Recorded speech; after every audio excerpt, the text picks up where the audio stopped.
Alright, before I get into the video, I'm gonna first explain why I have so low crystals right now. Long story short, I was super tilted. Now there's this game I play, 7 Deadly Sins. They just dropped a new character and I summoned on that banner. I got shafted. The initial plan was just to summon one multi on her because I don't want to use her 3-star weapon. I wanted to at least try to get her 4-star weapon.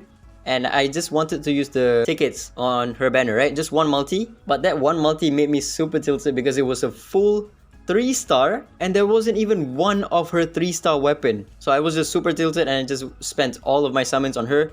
And I got, well, I'll just show you. Got no copies of her, got nothing by the way. I didn't even get one 5-star. I think I got one weapon and that's about it. So I got one weapon which was useless. Wasn't even her weapon. I didn't even get her 4-star weapon. And the crazy part is, I don't even have her 3-star weapon at Ascension 4. And even crazier, this weapon, this 3-star weapon is limited. So if you don't pull for her 3-star weapon, you're gonna have to wait months for it to even return. So now I'm stuck with Ascension 3 weapon. I did level it up to 100 and we're gonna do some showcase on her. Her HP is 2200. Now keep this in mind by the way. Her attack stat is 1900. Not bad actually. Defense is at 899. Pretty low. Speed is the same. Now for the set, I went with the lizard type unipart. I even have an orange piece. HP percent, and her HP is only at 2200. That is so bad, bro. Look at this. Reno has 2100 HP without any HP substats. What's another one? She has 2500 with no HP substats by the way. With HP orange piece, has 2.2k. And for the boots, I got really lucky. I got orange slash damage and crit rate middle piece. Now I think the best set for her, if you don't have her new weapon and you don't want to level up the 3-star weapon, I think the best set for her is going to be the support set. And the way that you play her is going to be entirely different. Alt gauge charge rate plus 90%. And then for the middle piece, you also go for the alt gauge charge rate. Again, this is only if you get really unlucky, right? Because without her weapon, I assume she's not going to do any damage.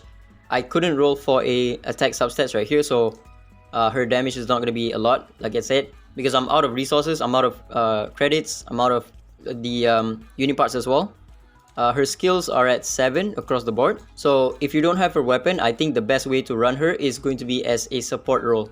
So since she gets the 300% speed, you can just use her skill 1 to rebuild your SP for your other allies. Alright, so we're going to go ahead and showcase her in the Permanent London Stage 15. We can showcase her in the Team 2, where the boss has a lot of this slash plating. So I have 1 support and 3 other DPS. We can compare her damage to the other 2 DPS. Alright, I had to change the first team a little bit because this boss was cooking me.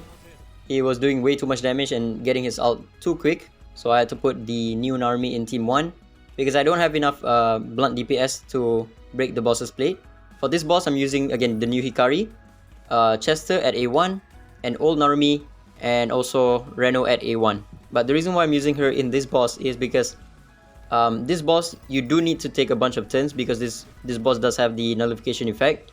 And with her, she can take a bunch of turns because she can get 300% speed, right? Once you can get her ultimate and use the ultimate, she should be able to cycle very quickly during those 2 turns and then break the boss's slash plating. It looks like if you have alt gauge charge rate piece in the middle piece, or maybe if you're using the alt gauge unipart, you might be able to get her ultimate within two casts of her ultimate, which is good. So again, if you're unlucky and you couldn't pull for her weapon, I think it's probably best for you to run her as a support rather than a pure DPS. Let's see if we can get the ultimate. I don't think so. Yeah, the boss is gonna ult me. Might hurt. Again, she's very squishy. I think without the HP percent unipart, she's probably gonna be like below 1500 HP. She's even squishier than Hoshina if that's the case. Okay, she's gonna get the ultimate right here. Even though I haven't break the boss's plating yet. Look at that. Because she got the 300 speed, she's gonna take 3 turns pretty much instantly, I think. 28,000 damage. Oh nice, actually Reno moved first. So I'm able to break the boss's plating right here. And when I cast her combat skill, it should not cause any SP, right? Because she's in the acceleration state. Alright, let's take a look at Reno's damage. 37k. And then we'll also take a look at his combat skill as well. Might as well just use this guy's ultimate as well. He's not the best when it comes to single target damage, but I have full... Ooh, nice, not bad, 20,000. Okay, her combat skill, again, won't cost anything. 22k, it's alright. Okay, so we still have the buffs up. Can just use her his S1. The second cast is going to be 20k, and she took another turn, by the way. But again, keep in mind, when you do have the acceleration buff, you will not get alt gauge charge rate, right?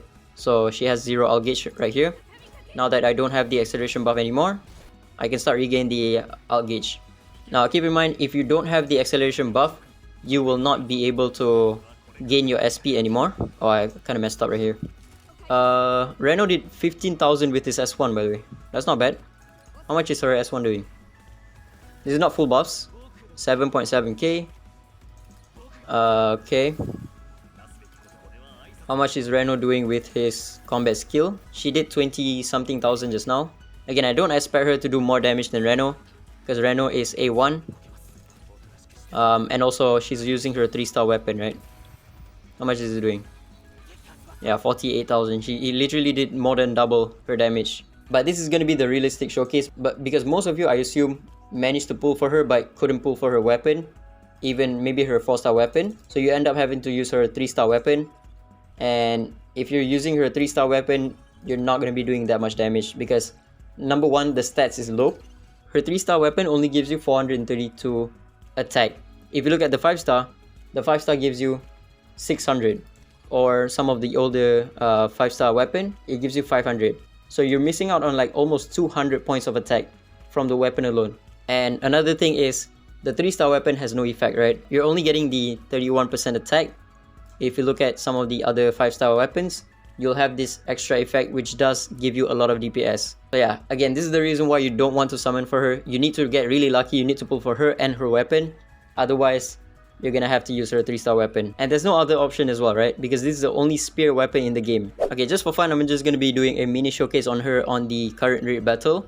We'll be running this team instead of running Reno. I'll be running her. But keep in mind, she's not getting 2 of the buffs because she's not getting the this one, short damage dealt, and also the follow-up or extra action buff, right? She's only getting the crit buff, so don't expect her to do too much damage, but I'm just gonna see whether she can maybe be on par with Narumi if she does have 4-star Hoshina support. I'm not trying to say she's a bad unit, it's just that it is too much for you to make her to work, right? You need to get really lucky on the banner. That's pretty much it, right? You need to get really lucky on the banner, otherwise you're stuck with like 3-star weapon. Alright, turn 1, 29 million. How much is Narumi doing? 40 million. Obviously Narumi is going to be doing more damage because he's going to get the short damage multiplier from the current raid battle. But if she had the short damage dealt, she's probably going to be on par with like Narumi's damage right now. Also, when you're using her, make sure that when you ult with her, you break the boss's plating first. Because once she gets that 300% speed, you cannot slow her down, right? You need to use her combat skill or her normal attack. And if the boss has a plating on, then you're gonna waste her acceleration buff because you won't be able to get the +1 SP from her combat skill. So make sure before you ult with her, you break the boss's plating first. And Narumi is gonna break the boss's plating right here.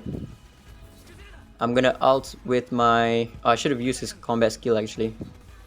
Now I'm missing the crit damage buff from Hoshina. You know what I can do is, I can just rebuff her, buff with my Chester as well, and then I'll ult with my 4-star Hoshina. So now she has full buffs on her. Now I ult with her, so she can get the acceleration buff, and we can start spamming her combat ability on the boss. She has maximum speed at this point. I think we can check how much speed she has. 176,000 million damage, not bad. Her speed is plus 396. Holy. That's maximum speed right there. And my second fastest speed unit is going to be Hoshina at 180 something or 190 something. She has over 500 speed right now. Her combat skill is going to do 100 million. Not bad. So 100 million twice, which doesn't cost any SP. But now since she's out of the acceleration buff, if I were to cast her combat skill right here, it's gonna cost me SP, right? So Instead of casting her combat skill, I think I'm just gonna use the S1. Because now she's not gonna do that much damage anymore, and she's also out of buffs as well. Another thing about speed units is that while they are good in terms of DPS, they also exhaust the buffs quickly, right? So because she took 2 turns just like that, the buffs of Hoshina from his passive skill and also the combat skill is already out. So we have to rebuff her pretty much as soon as she goes out of the acceleration state. How much is Narumi doing? Narumi is doing 100 million without the Hoshina's buff. And also she got out of Chester's buff as well. The ult and also the combat skill. Alright, how much is he doing? 86 million on the combat skill without the acceleration buff. I should be able to break the boss's plating one more time if I can get her ultimate. The combo of Narumi and her is actually pretty good because Narumi requires you to hit the boss a few times, right, for him to trigger the ultimate. She won't be able to get her ultimate, but she is going to move one more turn before the round ends. So I should be able to get her ultimate right there. And we'll see if she can outspeed the round meter right here. If she can, that would be crazy. So she can maybe slide in 2 more extra turns because of her insane speed. Actually, I don't really need to. I can just use Hoshina's ult right here. And this should give me her ultimate. Because it does give the ally buddy like 20 ult gauge. Yep. Oh, I messed up. I should have buffed up with my Chester first. Damn it. Whatever. 1.16 billion. That did... What was that? 40 million? Okay then. Not the highest damage. Okay, nice. Chester is moving. We can buff up. Alright. This is gonna cost 0 SP. Because I'm attacking a core exposed kaiju. I mean, she's good. She's a very good DPS. I'm not gonna lie. But it all boils down to you need to get really lucky on her banner, right? You need to pull for her and her weapon. Unlike other characters like the new Narumi, if you manage to pull for the new Narumi, you can just use the old weapon or even the free weapon that you can get from the shop. But when it comes to this character right here, you need to get her new weapon. Otherwise, she's gonna be very subpar. Alright, so that's about it for the new Hikari. Again, for this showcase, it's more of a realistic showcase because I'm using her 3-star weapon instead of her legendary weapon like I usually do. And for the Unipart, I am just unable to reroll for a attack piece because I'm completely out of resources. The final verdict for her is she's a very good DPS. I'm not gonna lie. Very good single target DPS, very good for bossing. But when it comes to large conquest, she's not gonna be that good. She might be good, again, like I said, if you want to use her as a support. The way you can look at it is you can use her as an SP battery because she can gain a bunch of speed. Just like how I mentioned, using numbers for Hoshina with the 5-star weapon gives him a bunch of speed, which means he can be an SP battery for your team, right? He gains a bunch of turns. You can just use his S1 to break the enemy's plating or whatever, while also in the same instance, also giving your team +1 SP whenever he moves. So that's one way you can use her if you don't want to run her as a DPS. But outside of that, yeah, very good unit. Just very unfortunate that she uses a fucking spear. That's about it. Ciao.